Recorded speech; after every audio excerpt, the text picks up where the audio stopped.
Entonces ahora creo que he pensado he venido meditando en esto, en decirle, bueno, Señor, voy confiando que todo me va a salir bien, pero si por alguna circunstancia no me sale como yo quería, yo sigo amándote, sigo confiando en ti, sigo adorándote, sigo exaltándote, sigo con una muy buena actitud. Y eso es de lo que vamos a seguir hablando en esta noche. La actitud es algo que está en nuestro corazón y que en algunas ocasiones se expresa. ¿Cómo se expresa? ¿De qué maneras? Con nuestro cuerpo, con nuestro rostro, ¿cierto? A veces con palabras, pero principalmente la actitud se nos nota. Eso como que sale y resplandece a pesar de que está en nuestro interior. Pero es una posición que yo tomo frente a algo. Entonces nos presentamos, si hay una buena situación, los jóvenes vamos a estar un poquito más atentos, están un poco distraídos, pero es una posición que yo tomo frente a algo. Entonces sucedió algo malo, algo que a mí no me agradaba, ¿qué posición tomo yo frente a eso, sí? ¿Qué posición? O una posición de derrota, ¿cierto? Que es una mala actitud, o una posición victoriosa, o algo, o gozo en mi corazón, ¿qué es lo que expresamos, cierto? En ciertas situaciones. Por lo general, cuando nosotros iniciamos en el Señor, nos fascinan los milagros, ¿cierto? A todos los que estamos en Cristo nos gustan mucho los milagros. Y Dios, por lo general, ha hecho milagros en nuestras vidas y hemos podido ver sus milagros. Hemos podido ver esas respuestas de Dios inmediatas. Pero también hay otra posición contraria, digamos que no son esos milagros inmediatos, sino muchas veces nos ha tocado esperar. Hemos tenido que pasar de pronto procesos. ¿A quién le ha pasado eso? Que hemos tenido que pasar procesos para poder ver una respuesta de Dios, ¿cierto? Vamos a hablar un poquito o iniciando sobre esto, sobre esta parte que podemos recibir un milagro inmediato, o esta otra parte en donde nosotros ¿qué? Estamos atentos a esperar y con una muy buena actitud esperando ese milagro de Dios. Miremos un poquito allí la historia que habla Juan 6. Es muy bello, estuve mirando todo el capítulo 6 de Juan y él inicia con milagros.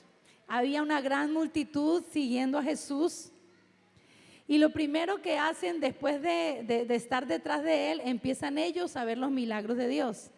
Y no vamos todavía a ir a ningún versículo, sino que en los primeros versículos de este libro nos habla que esa multitud iba y empezaron a ver milagros. Inmediatamente el Señor miró que las personas que venían detrás de él, después de mucho tiempo ya tenían hambre. Y sucede que el milagro de esta multiplicación de la comida, por lo menos 10,000 personas comieron en ese momento.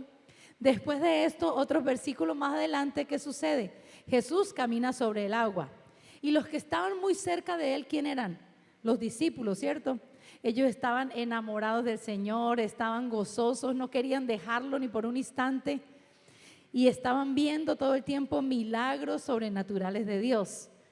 Pero cuando él llega al versículo 35 o por ahí después del 20 y algo, mira lo que dice en el versículo de Juan 6, versículo 35, Jesús les dijo, yo soy el pan de vida.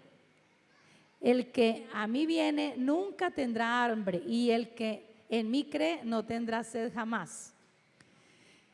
Después de que ellos están viendo milagros y empieza el Señor Jesús a darles un alimento más sólido, empezó a darles una comida más sólida en donde de pronto ellos no estaban entendiendo y empieza a decirles al Señor, el Señor a decirle a ellos, coman de mí, la respuesta para ustedes está en mí, vengan que yo soy ese pan y esa bebida que ustedes necesitan. Y empieza esto a ser como un poco diferente para los discípulos. Ellos empiezan como a cuestionarse qué es lo que está hablando el Señor Jesús. Porque Él empieza a decirnos que ahora Él es el pan de vida donde nosotros estamos acostumbrados a vivir sus milagros, ¿sí? A ver milagros todo el tiempo. Normalmente cuando nosotros llegamos y empezamos en el Señor, en la iglesia, el Señor como que nos consiente, nos está mimando, nos está ayudando para que nosotros lo conozcamos y Él nos cuida en todas las cosas. Y no les sucedió, o no recuerdan ustedes, o algunos lo están viviendo, que empiezan a ver milagros. Yo me acuerdo que a nuestra casa nos llegaban personas que nos regalaban un mercado. Yo veía en la calle, así fuera que yo me encontrara 2,000 pesos, en ese momento yo estaba necesitando esos 2,000 pesos para algo muy específico. Y yo veía las respuestas de Dios así como sus detalles y esos milagros. Pero ya empezó a pasar un tiempo donde empezamos a crecer, porque llega un punto donde nosotros tenemos que empezar a crecer, así como los bebés. Normalmente los bebés nada más abren la boquita, hacen una carita y uno de mamá o papá está atento a darles de comer, a cuidarlos, a responderles de todo tiempo. Pero ya llega un momento donde nosotros empezamos a crecer, donde ya Él no puede estar tan atento, ¿cierto? Ya Él no puede estarnos dando todo en la boquita, sino que nosotros a través de esa madurez empezamos a caminar en el Señor y de pronto nos toca esperar un poquito más por cosas que necesitamos. Y en ese momento Él empieza más bien a ver la actitud que nosotros tenemos frente a este tipo de circunstancias. Y así les pasó a los discípulos. Los discípulos veían milagros tras milagros y todas las multitudes detrás de Él y todos gozosos detrás de Él, cuando de repente Él les dice: yo soy su pan, yo soy su respuesta. Prácticamente Él le está diciendo: ya ustedes no van a recibir estos milagros así como se los estoy entregando, ustedes van a tener que venir a mí, ¿cierto? Para poder, y yo soy esa respuesta para ustedes. Pero me parece muy hermoso cómo lo empieza a explicar y cómo habla. Y este capítulo de Juan 6 es bastante extenso, en donde ya Él empieza a predicarles una fuerte y más bien como empezó a darles un alimento más grueso. Ya no les estaba dando su teterito, ¿cierto? Sino que empezó a darles un alimento más grueso. Y los discípulos empezaron como a confundirse, como a extrañarse. ¿Qué es lo que está sucediendo? Mira, el Señor no quiere que nosotros solamente busquemos sus milagros. Y Él empezó, así como nos sucede a todos, así le sucedió a estos discípulos. Él empieza a ver nuestro crecimiento y empieza a permitir que nosotros crezcamos, y ya los milagros no nos los entrega así inmediatamente, ¿cierto? Entonces, dile a la persona que está a tu lado, dile: no busques un milagro, busca a Jesús. Jesús es lo que tú necesitas y Él es el pan de vida. Jesús es lo que nosotros necesitamos, es nuestro alimento. ¿Qué pasó con esas personas que estuvieron? Espero que tú estés captando, que lo estés entendiendo. ¿Qué pasó con los que estaban en el desierto? Se les abrió el mar, tenían alimento todos los días, vieron milagros, milagros, milagros. ¿Y qué pasó con todos los que vieron milagros?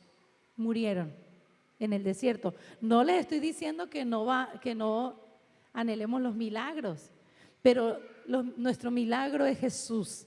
Amén. Nuestro milagro es tenerlo a Él. Él es nuestro pan de vida. Por lo general nosotros tenemos una lista de oración, todos tenemos una lista de oración y empezamos a decirle: bueno, Señor, pero en esa lista de oración por lo general no hay cosas como muy buenas. Nosotros le decimos: Señor, si yo tuviera una casa más amplia, yo creo que yo pudiera estar más tranquilo, más descansado. Y ¡fum!, el Señor nos da la casa. Después tenemos la casa grande. Ay, ahora con esta casa tan grande, ¿y ahora yo cómo voy a hacer? ¿Cómo la lleno de muebles? ¿Ahora cómo hago para hacerle aseo? Esto está de muy estresante. De verdad que esta casa ya me tiene bastante cansada. El que está casado o está casada: este esposo que tengo ya me tiene hasta la coronilla. Y casi que cada 3 días está renegando de ese esposo. Pero hay otra que no tiene ese esposo y seguramente lo está necesitando. Y así, ¿a quién le ha pasado todo eso? Estos hijos que tengo que ya me tienen desesperada, ya no sé qué más hacer, ya me tienen cansada, ya me tienen cargado, me tienen no sé cómo. Pero el que no tiene un hijo está anhelando tener ese bebé, ¿cierto? Dios mío, yo ya no aguanto más si tú no me das un hijo. Y pareciera que la felicidad la encontráramos en esas cosas, pareciera. Señor, si yo ya tengo esta casa, yo ya soy feliz. Pero llegas a casa y miren que viene otra carga. Y llegaron esos hijos que estábamos anhelando. Dios mío, ¿a qué horas llegaron todos estos hijos? Y empezamos a darnos cuenta que muchas veces estamos haciendo las oraciones incorrectas y estamos siendo muy desagradecidos, ¿cierto? Mirando las cosas de manera diferentes. Mira que las cosas no son las que te hacen feliz. ¿Qué es lo que nos hace a nosotros feliz? Es Jesús. Amén. Jesús, Él es ese pan de vida y Él es el que nos hace a nosotros felices. Él es nuestra bebida que puede saciar cualquier cosa en nuestras vidas. Solo Jesús, y dilo así, solo Jesús me satisface. Amén. Solo Jesús puede llenar. Él es mi pan, Él es mi bebida. Y mira lo que dijeron los discípulos allí en el versículo 60 de Juan 6. Es bien espectacular estos discípulos y dicen, cuando sus discípulos, yo les voy a leer otra, creo que otra versión. Cuando sus discípulos oyeron estas cosas que Él decía, ellos dijeron, esta palabra es dura, es difícil y extraña. A ver si me están siguiendo en la historia. Recuerdan que los primeros versículos eran unas grandes multitudes siguiéndoles, milagro tras milagro, pero llegamos a este versículo 60, después de todos esos versículos del capítulo 6. Y estos discípulos, cuando empezaron a recibir esta palabra gruesa, cuando Jesús les dijo, yo soy el pan de vida, ellos que empezaron a decir, no, esta palabra es dura, es difícil, es extraña, es un mensaje ofensivo e insoportable, tremendo. ¿Cómo dice allí en esta versión? Es dura es esta palabra, ¿quién la puede oír? Y esta versión que les estoy leyendo es un poco más extendida y dice, ellos declararon es dura, difícil, extraña, mensaje ofensivo e insoportable. Ellos ya no estaban aguantando este mensaje. Dice, ¿quién se espera que escuche alguna cosa como esta? Tremendo. De pronto se identifican ustedes con esto en algunos momentos. Y mire el versículo 66. Después de esto, muchos de sus discípulos volvieron atrás y regresaron a sus antiguas asociaciones y ya no le acompañaban a Él. En esta versión, el 66 dice, desde esto muchos de sus discípulos volvieron atrás. ¿Y qué? Y ya no andaban con Él. Tremendo. Muchos de sus discípulos se alejaron y ya no andaban con el Señor. ¿Estamos entendiendo? ¿Qué sucedió en Juan 6? ¿Qué estaba sucediendo? Ellos siguieron a Jesús mientras ¿qué?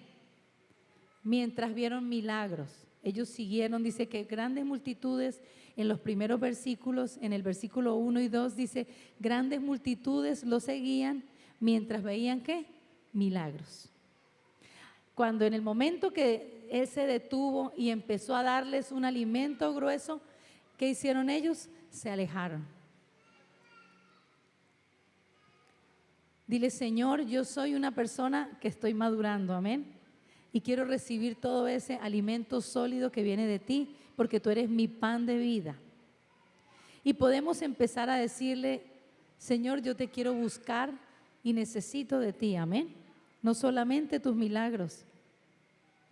Muchas personas vienen solamente a la iglesia cuando lo necesitan o nos buscan a nosotros en momentos de desesperación.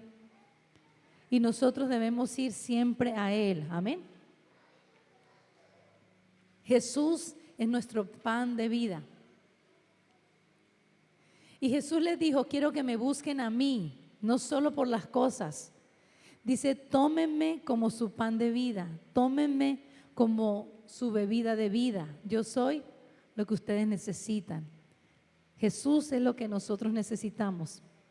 ¿Y qué pasó con la mayoría de las personas? Se descarriaron, se fueron. Y eso sucede con una gran parte de las personas que empiezan a caminar en el Señor. Ellas se alejan, se empiezan a descarriar como esas ovejitas que se empiezan a perder.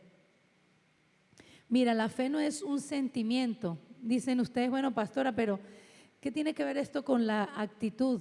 porque las actitudes tienen que ver con nuestros sentimientos y los milagros tienen que ver con nuestros sentimientos.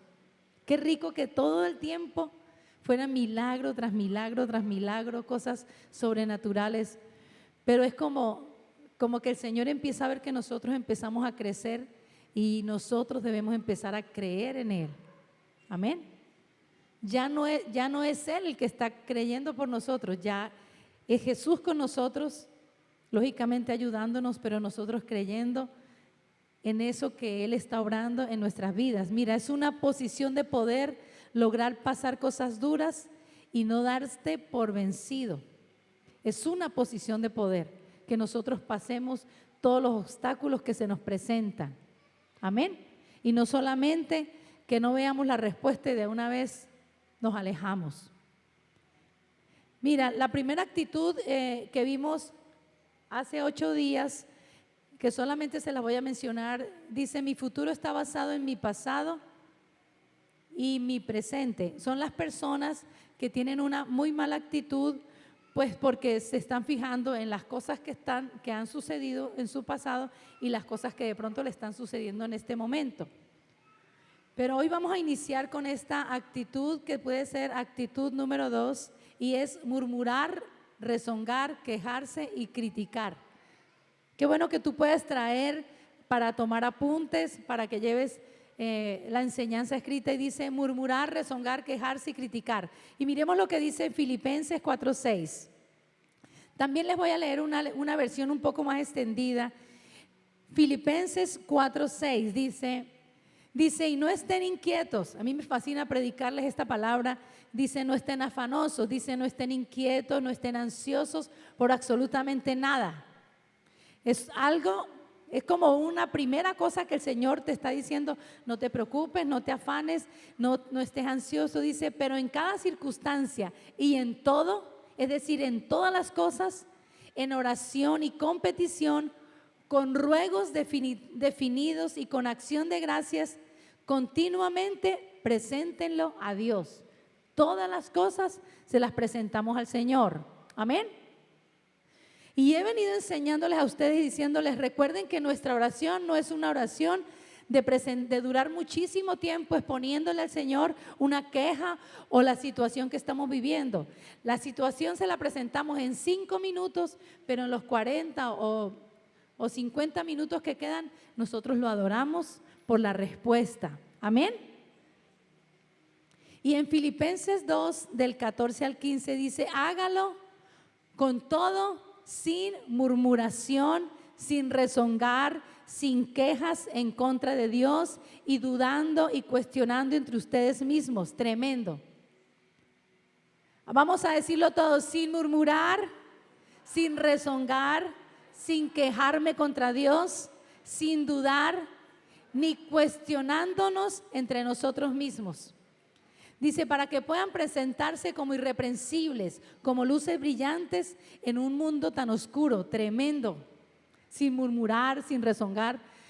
Dios mío, todo el tiempo Dios me ha venido, como que a través de todas estas enseñanzas he venido aprendiendo, porque todavía se me tiendo a hablar de algún tema y no, imagínese que mi familiar tal cosa, que mi sobrina, que mi yo no sé qué, que mi hijo, y resulta que vuelve el Señor y me dice: recuerda que ni siquiera puedes estar comentando algo que alguien esté haciendo mal o de manera incorrecta, porque ahí estamos prácticamente desatando algo malo en esa persona.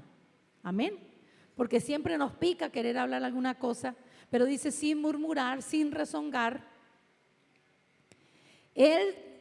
Para Él es totalmente hecho que nosotros no rezonguemos. ¿Qué pasó con ese pueblo de Israel?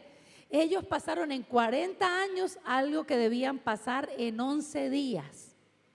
Yo como que no logro entender eso. Me parece, mi mente no lo logra comprender, cómo algo que uno pudiera pasar en 11 días duraron 40 años. Y prácticamente todos los que vieron milagros todo el tiempo, ¿qué pasó con ellos? Murieron.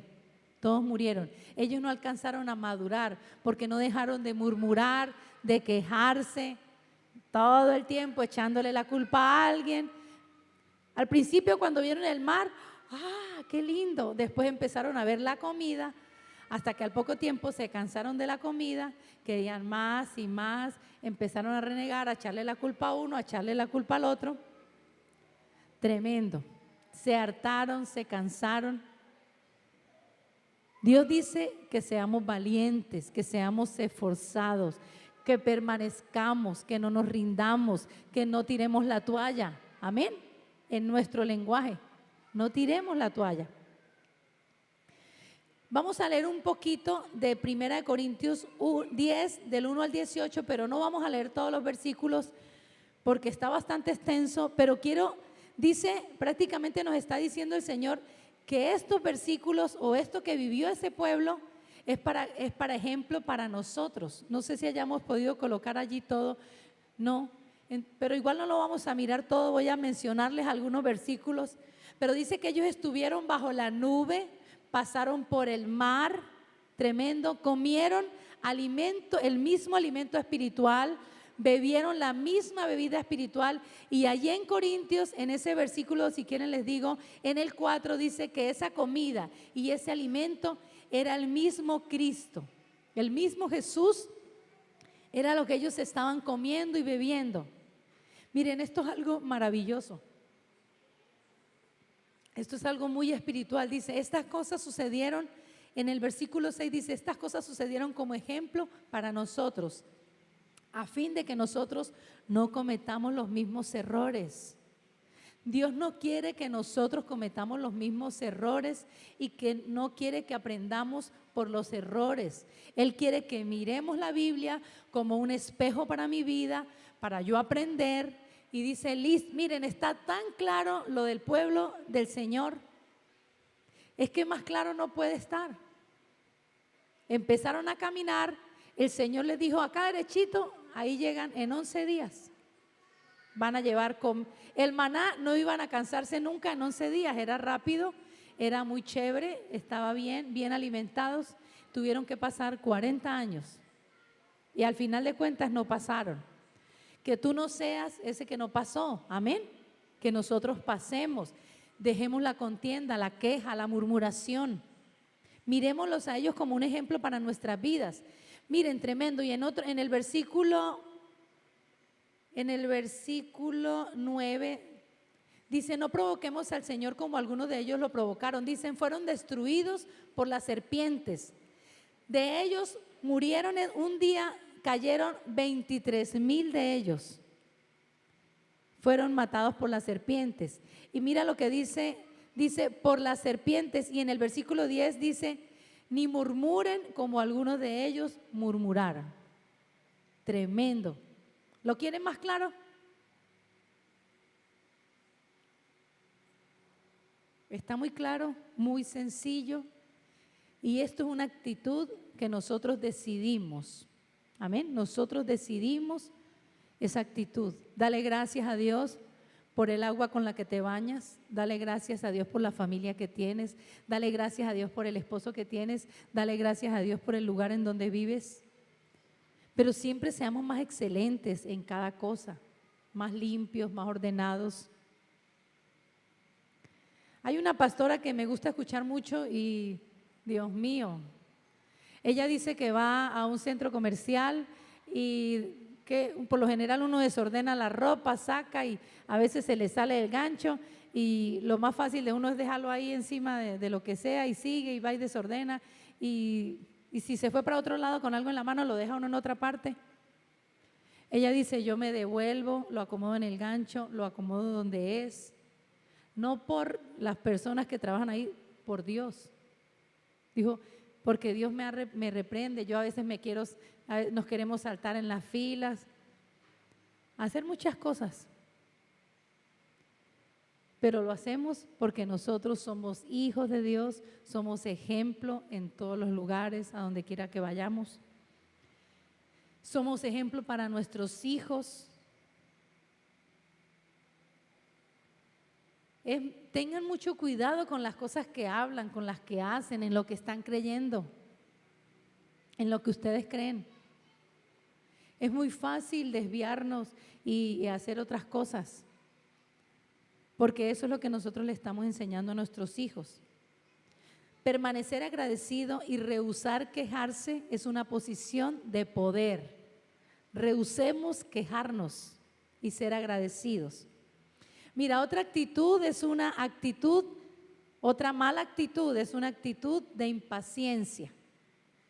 Dios. La impaciencia dice, yo no debería esperar nada, pues merezco tener todo lo que quiero ahora. Si no lo tengo ahora, me voy a molestar.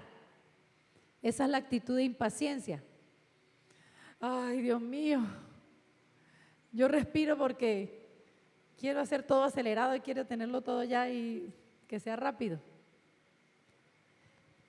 Y esa actitud no es la correcta, ¿cierto? La paciencia es un fruto, tiene que ser un fruto en nuestras vidas, la paciencia. Pero la impaciencia es un fruto del orgullo. Mira, pero si nosotros somos pacientes, nosotros estamos en una posición de poder. Hoy estamos hablando que la actitud es una posición, ¿cierto? Que yo decido tener. Y yo puedo tener una actitud en mi vida o una posición de poder, porque decido ser paciente. Amén. Que el fruto de la paciencia se vea en cada uno de nosotros.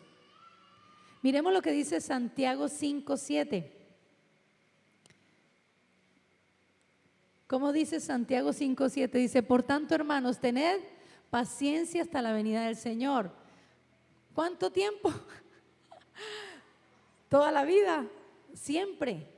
Tengan paciencia hasta la venida del Señor. Mirad cómo el labrador espera el precioso fruto de la tierra, aguardando con paciencia hasta que reciba la lluvia temprana y tardía.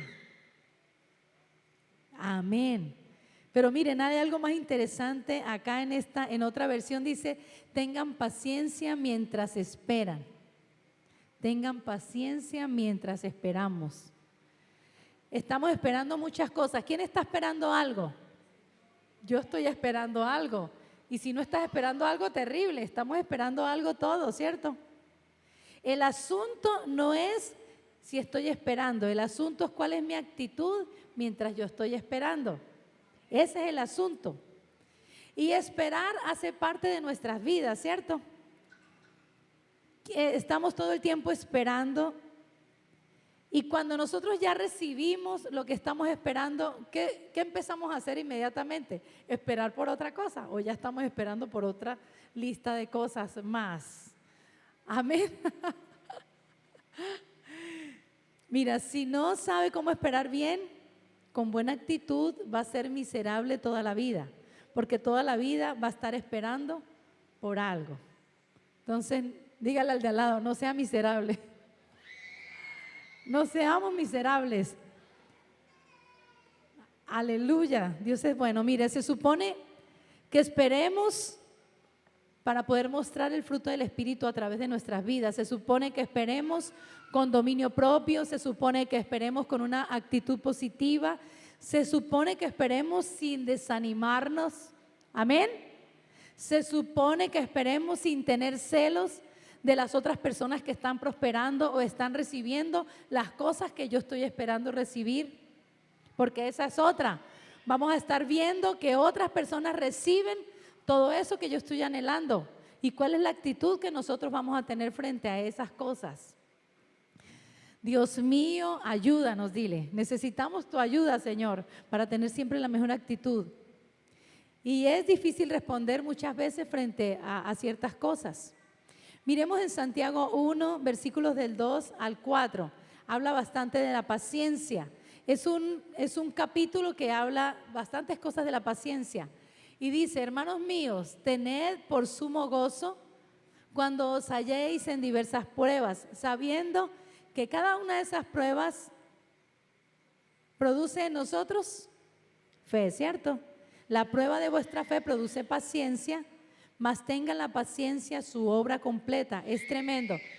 Tenga la paciencia su obra completa para que seáis perfectos y cabales sin que nos falte cosa alguna. Está totalmente enlazada la paciencia con la perfección en nuestras vidas. Dice, que nosotros, en la medida en que tengamos una mejor actitud mientras esperamos, nosotros dice que vamos a tener, miren, dice, más tenga la paciencia su obra completa para que seamos, ¿qué? Perfectos y cabales sin que nos falte ninguna cosa. Bello. Amén. ¿No es la vida mucho más placentera cuando uno aprende a estar en calma mientras espera? Quiero que vuelvas y animes a la persona que está a tu lado y le digas, no permitas que nada robe tu paz. Absolutamente nada puede robar la paz en nuestros corazones. ¿Ustedes creen que ser impaciente apresura a Dios? Si a alguno le funciona, levante la mano. Como que a ninguno, ¿cierto? Mira, Dios promete que Él nos ha prometido que Él nunca llegará tarde. ¿Pero qué? Pero generalmente nos llega temprano para que estemos muy animados. Amén. Pero Dios cumple. Él es fiel. ¿Por qué sería que el Señor dejó a Pablo y a Silas que pasaran tiempo en esa cárcel de una manera tan desastrosa, cierto? Creo que estaba sucediendo algo sobrenatural en el corazón de ellos mientras esperaban. Algo sobrenatural estaba sucediendo primero en el corazón de Pablo y de Silas, antes de ellos ver ese milagro. Mira, escucha, Dios no es glorificado por nuestro sufrimiento. Si yo sufro, Dios no es glorificado, pero Él sí es glorificado cuando yo tengo una muy buena actitud en tiempo de sufrimiento. Ahí es glorificado el Señor. Algunos necesitamos aprender a sufrir en silencio. No necesitamos estar contándole las cosas a todas las personas. Muchas veces contamos buscando algo de las personas. Mejor vayamos a Dios. Siempre la mejor respuesta es Dios. Por eso Él dijo al principio, yo soy el pan de vida. Vengan a mí, yo soy su bebida. Estemos quietos. Cuando pasen cosas, estemos quietos. Creemos en Dios, guardados en Él. Mira, otra actitud, hacer excusas. Esa es otra mala actitud. ¿Qué hacemos cuando nos pasa algo? Empezamos a culpar a los demás. Es que fue tal fulanito, fue sutanito. ¿Qué pasó en el Edén? Y eso el pastor lo estuvo predicando, si no estoy mal, el domingo. Cuando sucedió lo de la serpiente, ¿qué hizo Eva? Eva culpó a Dios, Adán culpó a Eva y todos echaron las culpas unos a otros. Y ellos si son una pareja, para que hayan problemas tienen que haber dos o más personas. Y dentro de ese equipo todos terminan siendo responsables, amén. No es una sola persona, sino todos. Nos justificamos si tenemos una mala conducta, decimos que no es nuestra culpa, ¿cierto? Si de pronto somos de manera grosera, decimos que así fue como nos criaron. Si de pronto somos malgeniados, nos justificamos diciendo que es de la tierra en donde nacimos y así son todos de donde nosotros nacimos. Si la persona es tacaña, acá en Colombia hay un lugar que le dicen es de tal sitio porque es tacaño. Entonces, no, pastor, es que yo soy de tal lugar y allá todos somos tacaños. Y todos le buscamos una justificación, ¿cierto? No, es que me tocó muy difícil, fue mi niñez, fue que mi papá me hizo esto, fue que mi mamá, que ya todas cosas, y siempre buscamos algo en donde nosotros excusarnos y buscar una salida. Pero por lo general no decimos que es nuestra responsabilidad, ¿cierto? Sino que fue de otra persona. Hay que dejar las excusas, dejemos las excusas. Hay muchas excusas. Desde es muy difícil hasta el no puedo o no sé cómo hacerlo. Dejemos las excusas. Dejemos ese jueguito de estar culpando a otras personas. ¿Sí sabías que la responsabilidad no solamente fue de Eva, cierto? Yo creo que era muy responsable Adán y el Señor le entregó toda la responsabilidad a Adán. Pero Adán estuvo también descuidado, no estuvo tan atento. Y cuando recibieron un castigo, Dios dijo, no, solamente el castigo para Adán, porque él es la cabeza de la casa. A ver si recuerdan ustedes allá en Génesis, ¿quiénes recibieron un castigo? ¿Qué sucedió con Eva? A Eva le dijo, darás a luz con dolor.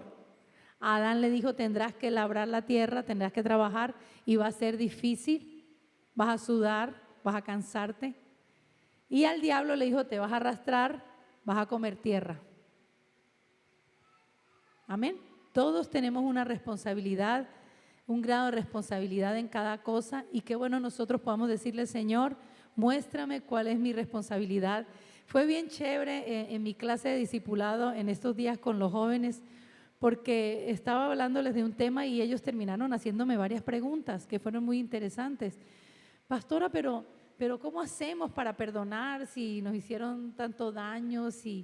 Y ellos se justificaban y yo les decía, pero sí sabías que yo puedo ser culpable a pesar de que yo no haya tenido la intención de dañar a nadie, ni yo haya soltado ninguna palabra para dañar a nadie, yo soy culpable por haber aceptado esa ofensa, por haberme ofendido. Entonces, la persona ofende, pero yo decido ofenderme. Está bueno, ¿cierto? Yo decido ofenderme y la otra persona decidió ofender, pero yo también puedo decidir perdonar. Amén. Y la responsabilidad termina siendo de todos. Y el Señor dice que el amor de Él ha sido puesto en nuestras vidas, ¿cierto? En nuestros corazones. Y por lo tanto yo puedo amar a las personas. Y yo puedo recibir de Dios y yo puedo hacer conforme a como está en el corazón de Dios. Y yo puedo mirar a las personas con compasión. ¿Ustedes creen que una persona que dañó sus vidas, esas personas tienen el amor de Dios en su corazón? No la tienen. Y tiene que darme a mí más compasión por esa persona. Debe haber más compasión de mí hacia esa persona que ha hecho daño, ¿cierto? Mira, es una posición de poder estar dispuesto a enfrentar cualquier cosa, ¿sí? Otra actitud incorrecta es la pena propia. Y ya es como la última actitud que vamos a ver en esta noche, la pena propia. La pena propia es idolatría. Esta está también muy interesante, dice que es volverse, yo me vuelvo a mí mismo, o sea, coloco la mirada en mí mismo, me centro en mí cuando nosotros tenemos pena propia. Me concentro en mí, en mis sentimientos, es que yo estoy así, es que ahora yo siento esto y empiezo a yo mismo tenerme compasión o a mí mismo. ¿Cómo se dice? ¿A yo o a mí? Empieza uno mismo a tenerse compasión. Mira, Dios ha puesto compasión en nosotros. Él puso su compasión en nosotros. Cuando Él puso el amor de Dios en nuestras vidas, puso compasión hacia las demás personas. Él ha ungido nuestras vidas y con esa unción y con esa compasión que tenemos en nuestro interior, nosotros podemos transmitir esa unción a otras personas. Y eso debe ser nuestra motivación, bendecir a los demás, que las personas sean libres, que salgan de esa condición en la que se encuentran, ¿cierto? Pero hablando de esta pena propia, mira, cuando sentimos pena propia, pervertimos el don de la compasión, dañamos la compasión, porque ya no estamos teniendo compasión de los demás, sino que nos estamos compadeciendo de nosotros mismos. Y Dios ha puesto compasión en nosotros y se supone que es para extenderlas a los demás, no para que nosotros nos quedemos con esa compasión. ¿Sí han visto ustedes personas con pena propia o nosotras mismos? Yo creo que todos de aquí de alguna manera hemos vivido eso. En algunos momentos, esperemos que ahora no, ¿cierto?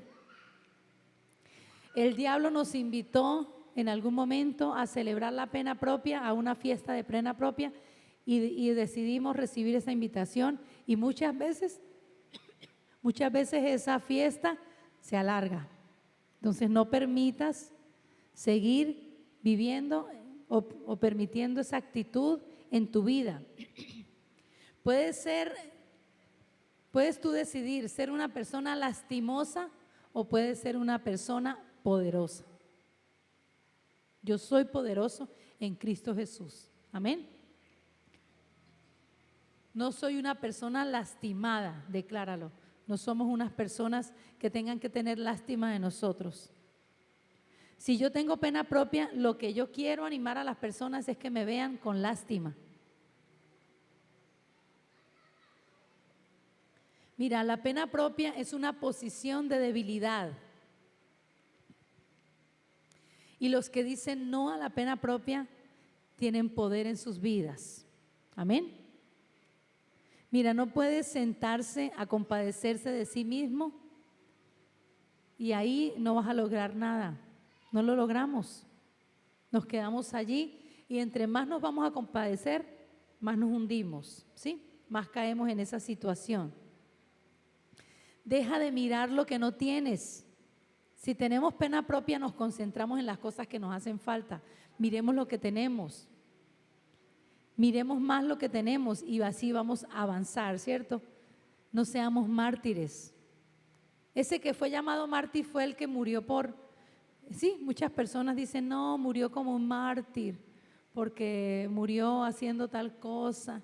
Es supuestamente esa persona que entregó mucho. Nosotros no somos mártires. Cristo ya murió por nosotros, amén. Él ya venció por nosotros para que nosotros fuéramos más que vencedores en esta tierra. Mira, la pena propia es una trampa, nos mantiene atados en mí o en el yo. Allí nos mantiene atados y nunca podemos progresar. Amén. Vamos a ponernos en pie.